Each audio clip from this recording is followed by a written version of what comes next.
আওয়ামী লীগ যেই ষড়যন্ত্র ছক আঁকছে নির্বাচনকে ঘিরে। আসন্ন ত্রয়োদশ জাতীয় সংসদ নির্বাচনকে সামনে রেখে দেশের রাজনৈতিক অঙ্গনে নতুন করে উদ্বেগ ও আলোচনা তৈরি হয়েছে। সম্ভাব্য স্বতন্ত্র প্রার্থী ও ইনকিলাব মঞ্চের আহ্বায়ক শরীফ ওসমান বিন হাদির উপর হামলার ঘটনাকে নির্বাচন বিরোধী গভীর ষড়যন্ত্র হিসেবে দেখছেন জাতীয় নাগরিক পার্টির আহ্বায়ক নাহিদ ইসলাম।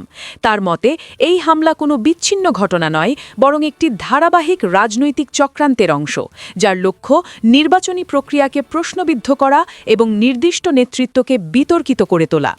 রবিবার সকালে রাজধানীর মিরপুরে শহীদ বুদ্ধিজীবী স্মৃতিসৌধে শহীদদের প্রতি শ্রদ্ধা নিবেদন শেষে সাংবাদিকদের সঙ্গে আলাপকালে নাহিদ ইসলাম বলেন, ২৪-এর বিপ্লবের যারা অংশীদার ছিলেন তাদের কোনো না কোনোভাবে বিতর্কিত করা, এমনকি হত্যাযোগ্য করে তোলার চেষ্টা ৫ অগস্ট থেকেই শুরু হয়েছে।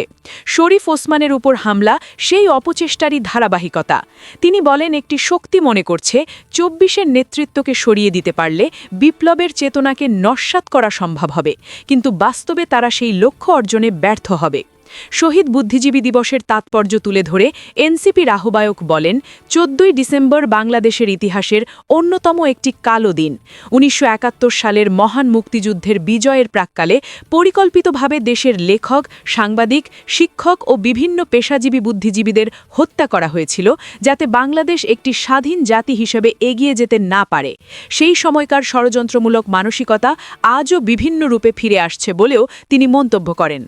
নাহিদ ইসলাম বলেন, মুক্তিযোদ্ধারা যে সাম্য, মানবিক মর্যাদা ও সামাজিক সুবিচারের স্বপ্ন নিয়ে যুদ্ধ করেছিলেন এবং যে আদর্শে বুদ্ধিজীবীরা প্রাণ দিয়েছিলেন, স্বাধীনতার ৫৪ বছর পরও তা পুরোপুরি বাস্তবায়িত হয়নি বলে তিনি অভিযোগ করেন। তার মতে, ইতিহাস থেকে শিক্ষা না নিলে গণতান্ত্রিক অগ্রযাত্রা বারবার বাধাগ্রস্ত হবে। আসন্ন নির্বাচন প্রসঙ্গে এনসিপির আহ্বায়ক বলেন, বর্তমান পরিস্থিতিতে সবচেয়ে জরুরি হল সুষ্ঠু, শান্তিপূর্ণ এবং বিশ্বাসযোগ্য নির্বাচনী পরিবেশ নিশ্চিত করা।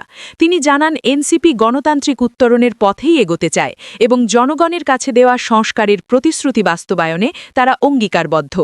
নাহিদ ইসলামের বক্তব্য অনুযায়ী নির্বাচনকে ঘিরে সংহিষ্ণুতা ও ষড়যন্ত্র নয়, বরং জনগণের মতামতের প্রতিফলনই হওয়া উচিত দেশের রাজনীতির মূল লক্ষ্য।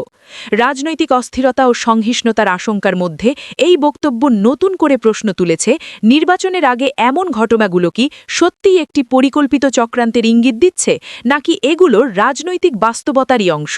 সে প্রশ্নের উত্তর এখন দেশের রাজনৈতিক পরিস্থিতির পরবর্তী গতিপ্রবাহেই স্পষ্ট হবে।